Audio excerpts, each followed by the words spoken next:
Hello and welcome to the Insights in Accounting show with me, Rob Brown. On behalf of the Accounting Influencers podcast, one of 5 shows going out every day. And I'm thrilled to have with me today our guest interviewee. It's Carl Reeder talking about the news. Hello, Carl. Hey, Rob, delighted to be on this. And 5 a day, that is just phenomenal. I don't know how you do it. You're churning out more content than me. Well, it's not quite 5 a day. It's 5 every week, 1 every day. But still, you're right. It's still good going. It's a big undertaking. Now, Carl, you're no stranger to the news. You keep a sharp eye on what's going on in the accounting and fintech world. What has caught your eye over the past few weeks? Yeah, sure. So look, there's loads of stuff going on. If we were to talk about the last few weeks at the time of recording, we've had a new prime minister. We've had the Queen passing away. We've had the economy just literally falling apart. We've had things going on left, right, and centre. And this is an international show, Carl, not just UK, this show. Yeah. So it's the same with all countries, isn't it? There's a lot of transition, a lot of change, a lot of volatility and uncertainty. There is. But what I want to do is actually talk about a post on LinkedIn. Yeah. We had all this big stuff going on in my world, and I want to narrow down to something that actually I believe is important for professionals, whether accountants or in fact anybody who's working at the moment, to bear in mind, because it's a real concern of mine what I'm seeing going on. And this post was about the weekends being for the week. Now, right. some of the listeners would have seen this post, and it was a semi-Bible post, and somebody commented on it, don't give this balloon any more air. However, what I've seen is that there's a really, really, really worrying trend, Rob. And it started with youngsters, and this is hustle culture. Right. And I saw it with my son, Jordan. So some of the listeners might know my son, Jordan, because he's also in the fintech space. And at an early age, I'm going to share warts and all Jordan's career path. He started his own business, and he subscribed to the Gary Vaynerchuk hustle mentality. You know, get up at 5 a.m., 4 a.m., whatever time in the morning, be it the 4 a.m. club, go to the gym, do this, do that. Fill your day with productivity, and you're lucky if you go to bed by midnight, and then rinse and repeat, rinse and repeat, rinse and repeat. And I guess, thankfully, at that age, he had the energy for it. However, the problem I'm seeing is that hustle culture is permeating outside of what Gary Vaynerchuk's core base might be, which is kids wanting to make a few quid. And is permeating amongst professionals, it's permeating amongst those of all ages, and it's simply not healthy.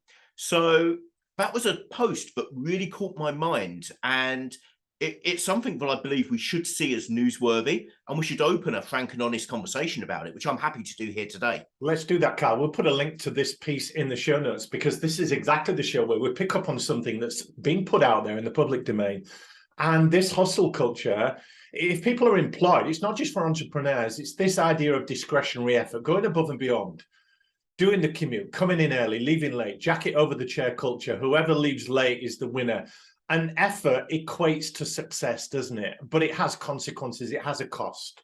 Absolutely. So, Rob, most people of our age will know that cost if they've tried going down the hustle route.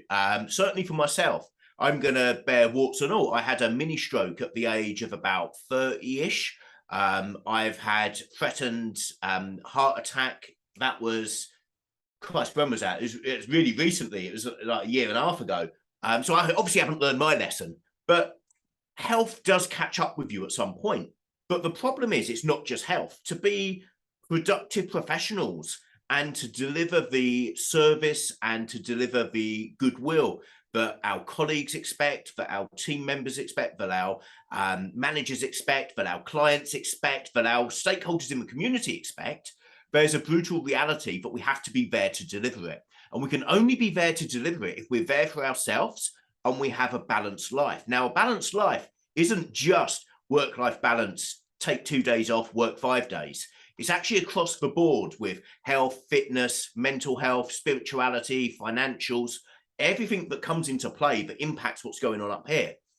And the problem with the hustle culture is that if you get sucked into that mindset that the weekends are for the week, if you get sucked into the 5 a.m. club mindset that you must be up earlier than everyone else, you must train harder than everyone else, then the reality is you're going to neglect your relationships, you're going to neglect your family, you're going to neglect your physical health. And that can only go one way. And we know, Carl, that practitioners are busy. Everybody seems busy these days. There's always too much to do. Your to-do list never ends, and it does leak into the evenings and into the weekends. And there's a responsibility for good people to want to get the job done and deliver on the promises they make to clients, for instance. So you do get wrapped up in this hustle culture that becomes the norm. I remember a story from Tom Peters, who wrote Re-Engineering the Corporation.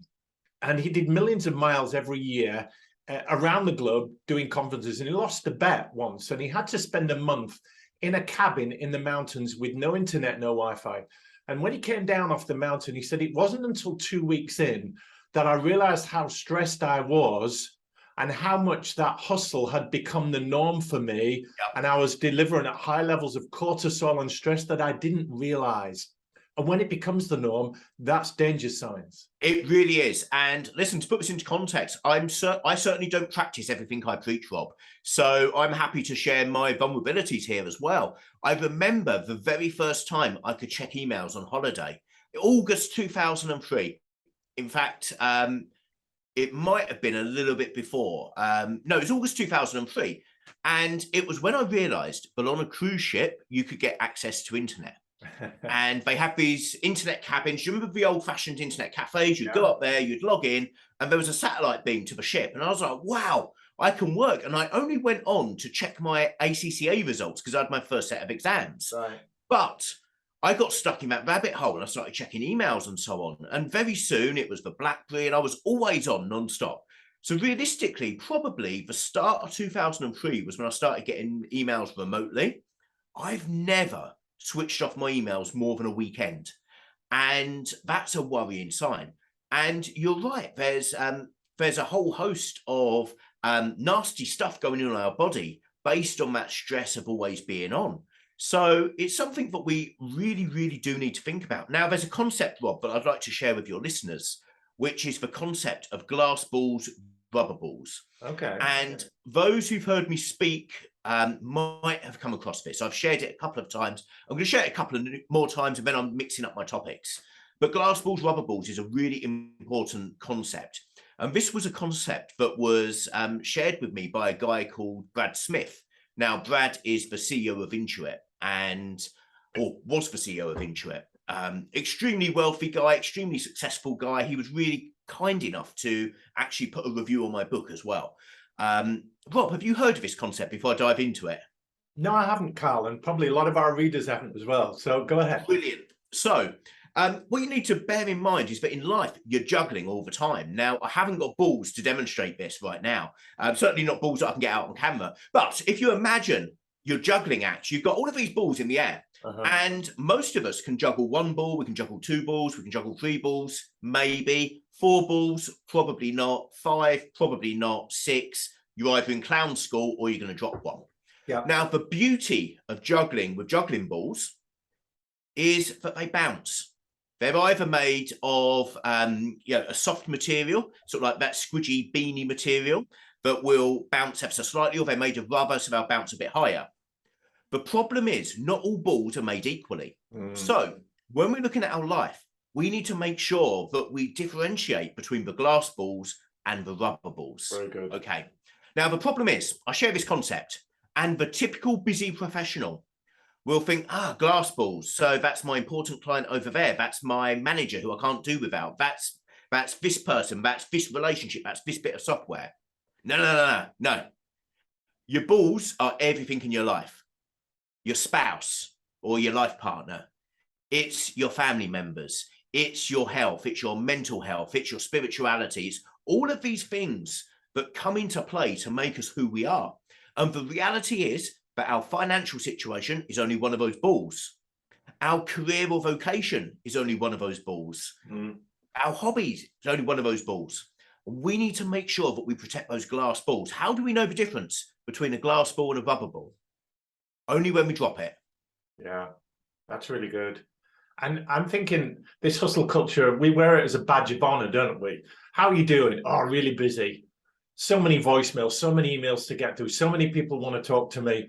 You succumb to that peer pressure of wanting to appear really successful and really busy. And you're scared of what people will say if you say things are a little bit quieter. I'm taking some downtime, or I'm enjoying my weekends. You don't reply like that, do you? And it brings me back to the parable of the fisherman. So I'm going to go with the Hawaiian fisherman. There's probably an official name for it. Most people would have heard about it, but where the busy exec goes out and tells the fisherman, you know what you should do? You should be getting loads of fish. You should scale up, have lorries, distribution centers. Why would I do that? Oh, so you can retire and do fishing all day. That's what I'm doing. Yeah. Yeah. And we all get caught on that treadmill. So I guess this is a really long-winded way of basically saying this hustle culture is a load of nonsense. If anyone is subscribing to the fact that working faster and harder is going to achieve every result that they want in life, they're sadly mistaken. And Rob, you know, I know that you've had health challenges in the past, which may or may not have been linked to working hard. I've had health challenges, which may or may not have been linked to working very hard. Yeah. The reality is, we don't know for certain if these health challenges are caused by this, but we know there's a correlation. And wouldn't we be best to protect what health we've got? So one last thing, Rob. What's your end goal? What's your number? Who knows? Okay, make up a number. What would be your end number that would make you happy? You mean in terms of revenue or income or money in the bank?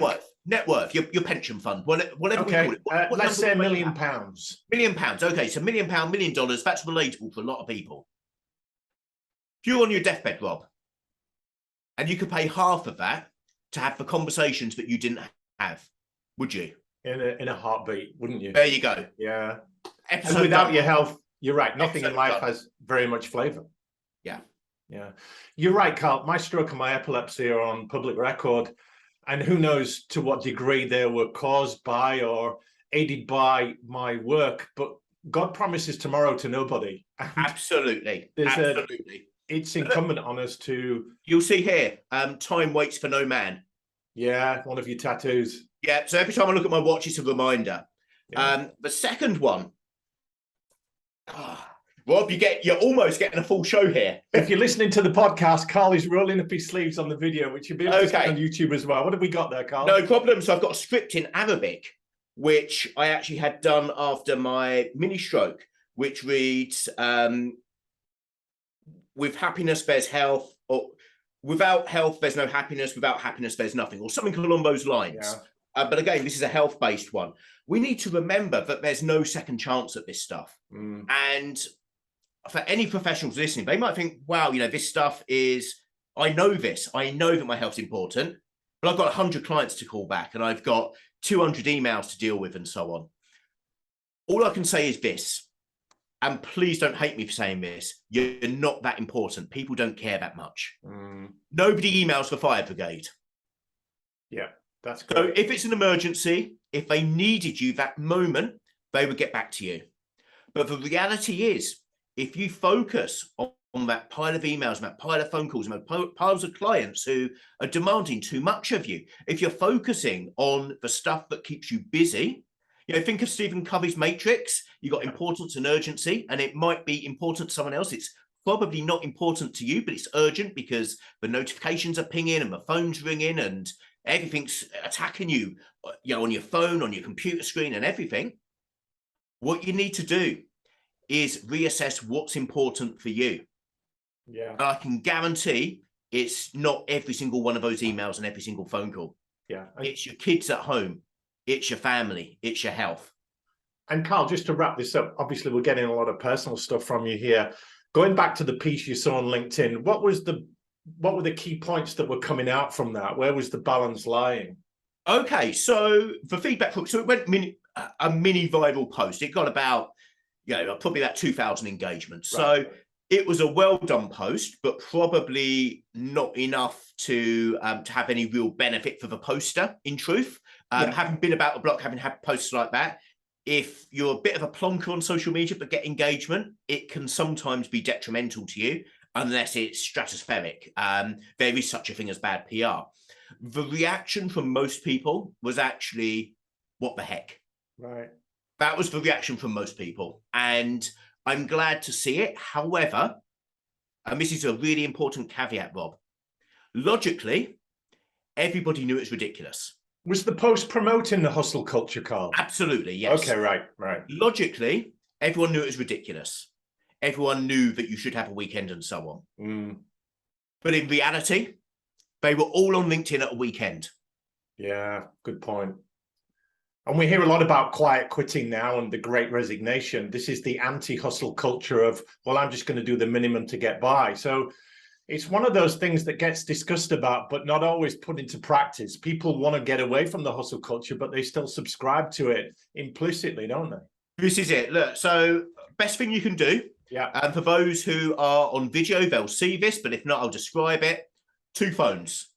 1 phone for work, 1 phone for personal. Just get used to differentiating your work life and your home life. Now, I've transformed myself just by doing that. And at weekends, I have my personal phone only, and I don't touch Slack or Teams or Google Meet or any of that stuff. And I try and have as much of a separation as possible.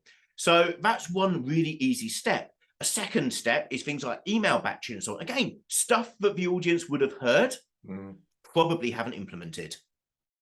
Carl, this has been great. There's a lot of stuff we can do there intentionally to unsubscribe from the hustle culture, not quite dip into quiet quitting, but there's a lot we can do to strike more of a balance in our lives. We'll get you talking on this more in the future, but thanks for today for joining us on the Insights in Accounting show. Rob, been a pleasure.